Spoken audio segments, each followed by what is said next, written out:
একজন ডাক্তার জহুরলাল সুনামগঞ্জ শহরের মানুষের কাছে প্রিয় শিপ্লুদা, কারো কাছে ভাগনা, কারো বা ভাতিজা।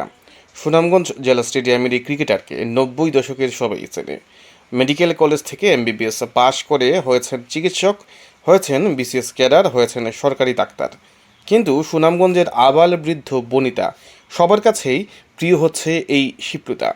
কি চায়ের দোকান, কি রাস্তায়, কি বাসায়, কি হাসপাতালে, সার্বক্ষণিকভাবে মানুষ যাচ্ছে তার কাছে চিকিৎসা সেবা নিতে এবং হাসি মুখেই তিনি সেই সেবা দিয়ে যাচ্ছেন। সম্প্রতি সুনামগঞ্জের মানুষের ফেসবুকের স্ট্যাটাসে শুধু জওহরলাল শিপলু, শুধু জওহরলাল শিপলু। উদাহরণস্বরূপ পৌর কলেজের সহকারী অধ্যাপক আবু নাসির লিখেছেন, ডাক্তার জওহরলাল শিপলু আমার জানা মতে একজন মানবিক ডাক্তার। একটি উদাহরণ দিচ্ছি, কিছুদিন পূর্বে আমার বুকে চাপ লাগছিল, চলে গেলাম ওনার নিকট। উনি যখন রুগী দেখায় ব্যস্ত, প্রায় রুগীকে বিনা ভিজিটে দেখছেন, পারলে ঔষধ দিয়ে দিচ্ছেন।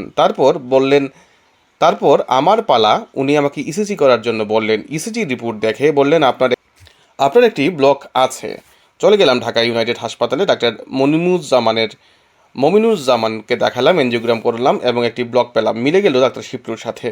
তাই বলি, সুনামগঞ্জবাসীর জন্য একজন এরকম অভিজ্ঞ ডাক্তার প্রয়োজন। শুভকামনা ডাক্তার শিপলুর জন্য। এভাবেই অনেক ঘটনা রয়েছে, মানুষজন শেয়ার করছেন তাদের ফেসবুকে।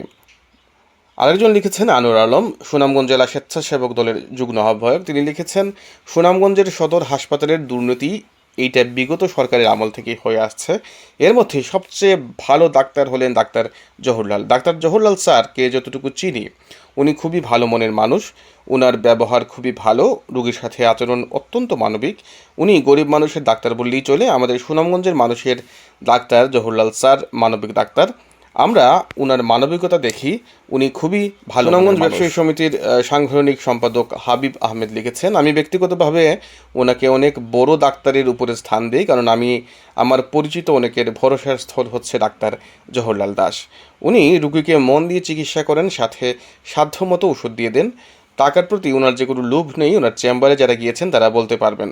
তবে ওনার সমস্যা হলো, তিনি সুনামগঞ্জ শহরটাকে বেশি ভালোবাসেন, তাই প্রমোশন নিয়ে বা প্রফেশনাল ডিগ্রি লাগানো নিয়ে ওনার কোনো মাথা ব্যথা নেই। আমি এবং আমার অনেক পরিচিতজনরা রুগী হিসেবে ওনার কাছে গিয়েছি এবং সেই দিন জীবনে সুদ করতে পারবো কিনা বলতে পারছি না। পরিশেষে ডাক্তার জওহরলাল শিপলু দাদার সুস্থতা এবং দীর্ঘায়ু কামনা করছি। এইভাবেই শত শত স্ট্যাটাসে ভরে গেছে সুনামগঞ্জের মানুষের ফেসবুক, এবং ফেসবুকে এইভাবেই ডাক্তার জওহরলাল শিপলুর এই ধরনের গুণাবলী প্রকাশ করছেন মানুষ, এবং মানুষ বিভিন্ন সময় তাকে দ্বারা উপকৃত হয়েছেন, উপকার পেয়েছেন, এবং বিনা পয়সায় অনেক রুগী তিনি দেখেছেন, এবং অনেক ক্ষেত্রে তিনি তার পকেট থেকে বা বিভিন্নভাবে সংগ্রহ করে ওষুধ দিয়ে দিয়েছেন। সেই হচ্ছে কথা।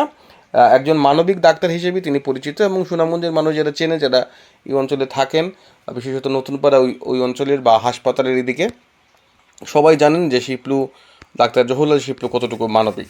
সুতরাং ডাক্তার জওহরলাল শিপলুর জন্য শুভকামনা, তিনি এগিয়ে যান।